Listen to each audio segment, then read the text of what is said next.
What's going on, everybody? Welcome back to the Celtics Daily with me, Mike Zakarian, and congratulations because we made it to the beginning of the second round. That's right. Tonight, the Celtics are taking on the Knicks in Boston for game one of round two on the way for the Celtics title defense. And unfortunately, I've got some sad news. All of the experts from ESPN, all 11 of them, picked the Celtics to win. Now, normally that would be good to have all the experts pick your team to win. However, it is the ESPN experts, and I don't feel comfortable trusting them. But it seems to be clear across the board that the Celtics are going to be strong, prohibitive favorites in this round.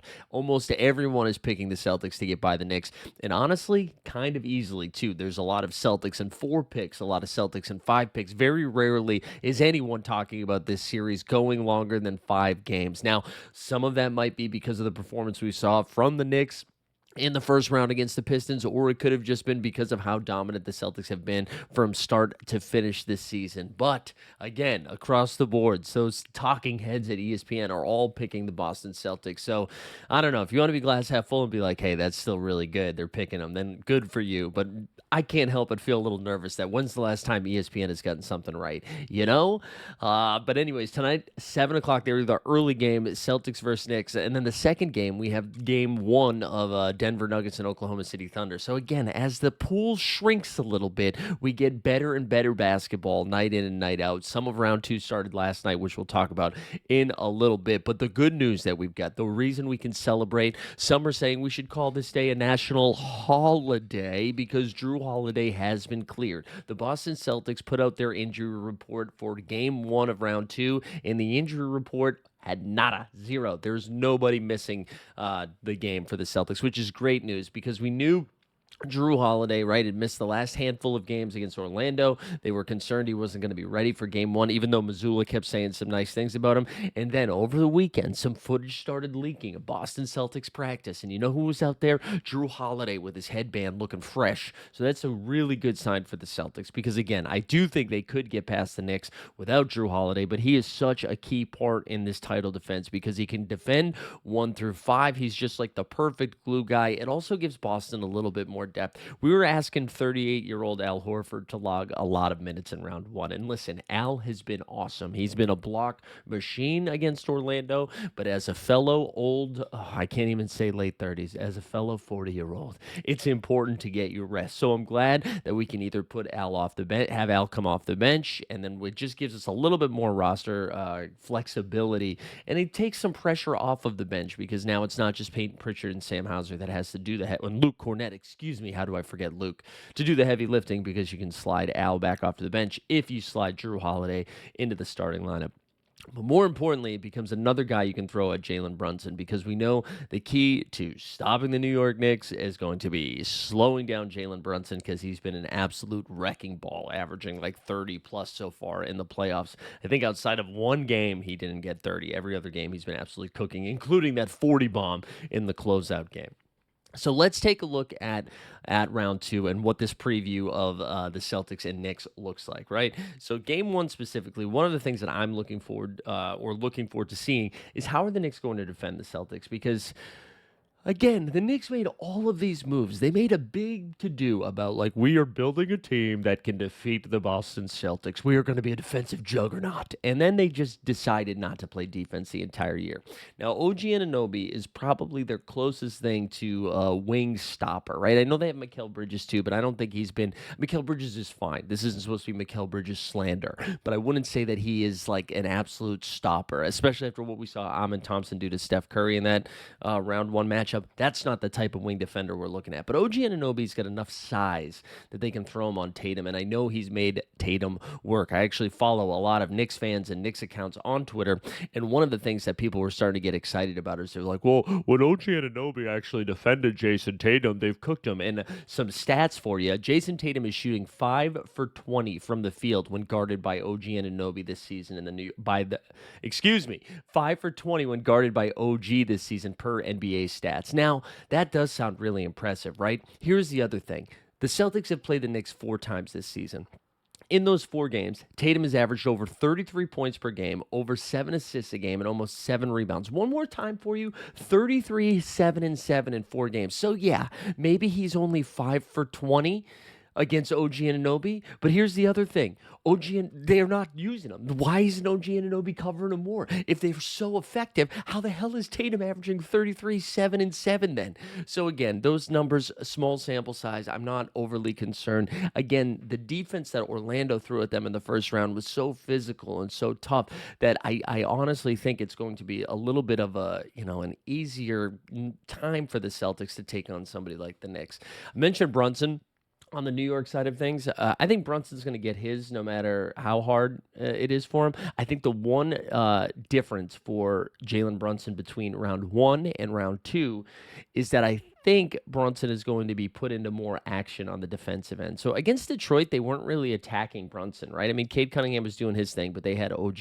One of the things the Celtics do, and sometimes aesthetically it's not pleasing to watch, but the thing that they're really great at is finding the weakness on the defense and just hammering it and hammering it and hammering it over and over again. And that's what you're going to see Boston do to Jalen Brunson. You are going to see, and that's not even because he's the worst defender on the team, although I think he's up there, but it's going to just try to wear him down, make him work so hard on the defensive end because you know how much work he's going to be doing on the offensive end that by the time we get into the fourth quarter, he's got a little less juice in him. And that might not come to fruition in game 1, but over a long series, that will slowly chip away at his endurance, right? And so you're going to see the Celtics putting Brunson into action. They're going to be calling his guy up for screens, and then they're going to be attacking Brunson time and time again. So the effectiveness of the Celtics attacking him and then kind of seeing how Brunson endures is going to be something to watch. The other thing, obviously, like Karl-Anthony Towns and Jalen Brunson is the majority of their offense, but how effective is Cat going to be? And then the third piece on the New York side of things, are they going to get another guy to step up? We saw Mikal Bridges shake off some of those offensive cobwebs later in that first round series against the Pistons, where we saw him get, I believe it was 26 in the closeout game. If they're able to get a consistent third scorer for the Knicks, I do think they can make this series a little bit more challenging for the Boston Celtics. But if it's just Brunson and Cat, I don't know. Maybe that's similar to what we saw with Franz and Paolo. They can average 60 if they want, but who else is going to score from them? One of the biggest things or challenges the Knicks are going to run into here in round 1 is their lack of depth. And the Celtics we were just talking about, right? If they slide Al to the bench, right, that means they're starting Drew and Derek White together in the backcourt. You're going to have Brown and Tatum on the wings with KP at the 5. That's one option. And if they do that, that means they have Al Horford, Pritchard, Hauser, and Cornette. Those are like 4 consistent guys that you can have off the bench that you can trust in crunch time. And and they also have Torrey Craig, the wily vet, who I don't think we see a lot of, but he's there. For the Knicks, they just did not consistently play anybody more than 10 minutes on that team. They do have Mitchell Robinson, the big man, who everybody was like, once Mitchell Robinson comes back, the defense is going to turn around. And you know what? That didn't really happen. I also don't think the Celtics are the best matchup for Mitchell Robinson anyway. So I don't even know how much time we get from him. I would guess somewhere between 8 to 9 minutes a game. Then there's Cam Payne, who has the weirdest looking jumper I've ever seen. Cam Payne's jump shot looks like if it was a baseball player was in the batter's box, waiting for the pitch to come in. That's how he shoots. He like faces the wrong direction. It's out of control. You'll see some Cam Payne minutes possibly, and then some Deuce Miles McBride minutes. But Thibodeau clearly does not trust them enough to play them 15 plus. So you're going to see just the starters grind it out and then probably a little bit of Deuce McBride. I think that is really where the Celtics' advantage lies, is that they're going to be able to be a little bit more fresh because they're going to be able to use their bench a little bit more. And Thibodeau, Tibbs, he just likes to play 5 guys. Shout out to Berger. Plays 5 guys, 85 minutes a game. That's the Thibodeau way, baby. That's also how soft tissue injuries happen, but that's the Tibbs way.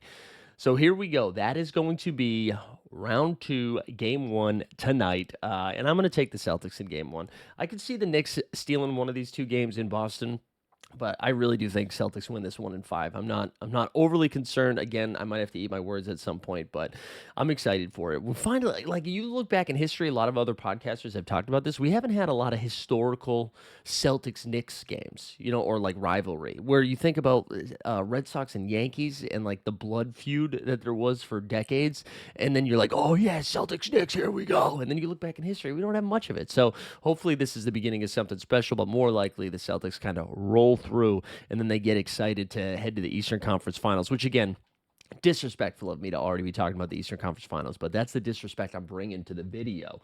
Let's just bounce around the league quickly. We had the other semifinal matchup between the Cavs and the Pacers was last night, and the Cavs actually. So Darius Garland missed the last couple of games against the Miami Heat, and it seemed like they were doing a Drew Holiday thing, right? Just getting him rested and ready to go. So a report came out right before the game last night that they actually said if this was the regular season, he'd be missing 1 to 2 weeks with this big toe injury. So Garland missed game one, very up in the air for game two, and the Indiana Pacers took advantage as Halliburton and Benedict Mathurin off the bench cooked. So the Pacers, the 4 seed, take a 1-0 lead on the not the Miami Heat, against the Cleveland Cavaliers in round two. That's pretty fun. We had 2 Game 7s over the weekend. Denver Nuggets moved past the Clippers, so they'll take on the OKC Thunder. That game one is tonight, and then Steph Curry, no. Buddy Hield and the Golden State Warriors last night won their Game 7 in Houston on the road as Buddy hit, I think, 55 threes. Impressive win for them. So that series against the Minnesota Timberwolves will start on Tuesday.